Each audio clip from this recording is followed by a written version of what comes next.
చూడండి ఏం నడుస్తూ ఉంది. మత్సరం, ఎదుటివారి బాగోగులు, లేదంటే ఎదుటివారు కొంచెం బాగున్నారు అంటే వారవలేనితనం, మత్సరం బాగా పెరిగిపోతుంది. కొంచెం మంచి బట్టలు వేసుకున్న వాళ్ళు చూస్తే కొంతమంది మత్సరపడుతుంటారు. ఒక మంచి కారు వేసుకున్న వాళ్ళు తిరిగితే మత్సరపడతారు. బిడ్డలు కొంచెం ఎదుగుతున్నారు లేదా ఫలిస్తున్నారు అనేసరికి మత్సరపడే వాళ్ళు చాలామంది ఉంటారు. జలసి ఈరోజున భయంకరంగా చలామణిలో ఉంది. వారవలేనితనం. ఒకవేళ మత్సరానికి నువ్వు గురవితే పర్వాలేదు, తర్వాత సంగతి దేవునికి రివార్డు ఇస్తారు. కానీ నువ్వే ఎవరి మీద మత్సరపడుతుంటే జాగ్రత్త సుమా, ఇబ్బందులు పాలవుతావు. దేవుడు ఎవరైనా దీవిస్తే వారిని చూసి ఆనందించు. ప్రభు అలాంటి దీవెన నాకు కూడా దయచేయని ప్రార్థించడం తప్పేం లేదు. కానీ వారిని ఎలాగైనా ఇబ్బంది పెట్టేయాలి, బ్యాడ్ చేయాలని సమాజంలో జలసి ఈ రోజున భయంకరంగా పనిచేస్తూ ఉంది. ఎక్కడో చదివాను, ఎవరిలోనైతే జలసి ఉంటే లేదా ఆ జలస్ అనేది ఉంటే వారి లక్షణాలు ఎలా ఉంటాయంట. మొట్టమొదటి థింగ్ ఏంటంటే they have a bad mouth అట. బ్యాడ్ మౌత్ అంటే అర్థం ఏంటి? ఇంకా ఆ మాటలు భయంకరంగా ఉంటాయన్నమాట. ఆ ఎదుటి వాళ్ళ గురించి ఒక్కటి కూడా పాజిటివ్ మాట్లాడు, అంతా కూడా బ్యాడ్ మౌత్, భయంకరంగా మాట్లాడడమే, వదరబూతుల్లో మాట్లాడుతుంటారు. And they never congratulate you అట. నువ్వు ఏదైనా ఒక విజయాన్ని సాధిస్తే ఎప్పుడు నీ దగ్గరికి వచ్చి నీకు అభినందన తెలియజేయట వాళ్ళు. ఎందుకంటే నువ్వు విజయం సాధించడం వాళ్ళకి ఏం కాదు, ఇష్టం కాదు. నీ పిల్లలు స్టేట్ ర్యాంక్ వచ్చినా కానీ వస్తుంది అప్పుడప్పుడు, ఏదో అదృష్టం అలాగే ఏం చేసింది, కలిసి వచ్చింది.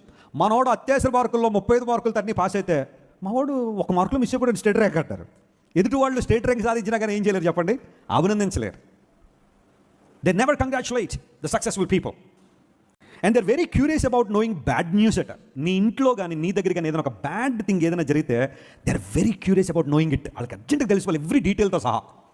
వాళ్ళ ఇంట్లో ఉన్న కంపు, వాళ్ళ ఇంట్లో ఉన్న ఆ భయంకరం అంతా కూడా ఎవరికి తెలియకూడదు, గడప దాటి బయటకు రానివ్వరు. కానీ ఎదుటివారి గురించి ఒక చిన్నది ఏదైనా ఉంటే దాన్ని కథలుగా చందమామ బాలమిత్ర కథలు ఉండే పూర్వదినాల్లో అలాంటి కథలుగా చెప్పేస్తారట. మొత్తం ప్రపంచం అంతా తిరిగి ఏ పని ఉన్నా లేకపోయినా వాళ్ళ ఇంటికి they carry that bad news to all others. They always curious about something happening bad in their family. Some people they always criticise about something. ప్రతి చిన్న విషయానికి కొంతమంది క్రిటిసైజ్ చేసి అలవాటు నేర్చుకుంటారు. నాకు అనిపిస్తుంది అలాంటి రేపు పొద్దున పరలోకానికి వెళ్ళిన తర్వాత కూడా ఎప్పుడు ఏం చేస్తారు, క్రిటిసైజ్ చేస్తూ ఉంటారేమో. మత్సరము ఈ రోజున చాలా కుటుంబాలను పాడు చేస్తుంది. ఒకవేళ అలాంటి వ్యక్తిగానే ఉన్నావా, ఈరోజు నువ్వు మారాలా, దేవుని దగ్గర నువ్వు రావాలా, దేవునికి నిన్ను సమర్పించుకోవాలి. ఒకవేళ నువ్వు ఎవరు మత్సరానికైనా గురవుతుంటే దేవుని సేవకుని జీవితం, దేవుని బిడ్డ, నువ్వు కంగారు పడదు, కృంగిపోదు. ఎవరు నిందలేశారని, తక్కువగా మాట్లాడారని నీ స్థాయిని మనుషులందరూ తక్కువ చేసి మాట్లాడచ్చు. యోసేపు జీవితంలో బహుశా అదే జరిగి ఉండొచ్చు. ఒక బానిస పిల్లవాడరా, భయంకరంగా యోసేపును చూసి చాలామంది మాట్లాడుకున్నారు. కానీ ఒక రోజున ఎవరైతే యోసేపు కూర్చోకూడదని కుర్చీలు లాగేశారో వాళ్ళే కుర్చీలు పట్టుకొచ్చి చేశారు. యోసేపు దేవుడు నా మనస్తోత్రం కలుగును గాక. అయ్యా రాజా కూర్చోండి అయ్యా. ఈరోజు నేను చెప్తున్నా, ఎవరైతే నీకు ప్రయోజనాలు రాకూడదని, ఉన్నతమ స్థానం రాకూడదని నీవు కూర్చోవాల్సిన కుర్చీలు లాగేస్తున్నారో దేవుడు ఒక రోజు నేను సింహాసనం మీద కూర్చొని పెట్టబోతున్నాడు. దేవుడు నా మనస్తోత్రం కలుగును గాక. నీ బిడ్డలను దేవుడు హెచ్చించబోతున్నాడు. ఏ బిడ్డలైతే అవమానం గురవుతున్నారో ఆ బిడ్డలే అనేక మందికి ఆదర్శవంతంగా ఉండబోతున్నారు. నమ్మిన వారు చెప్పలు కూడా దేవుని మహిమపరచండి. This is the word of God.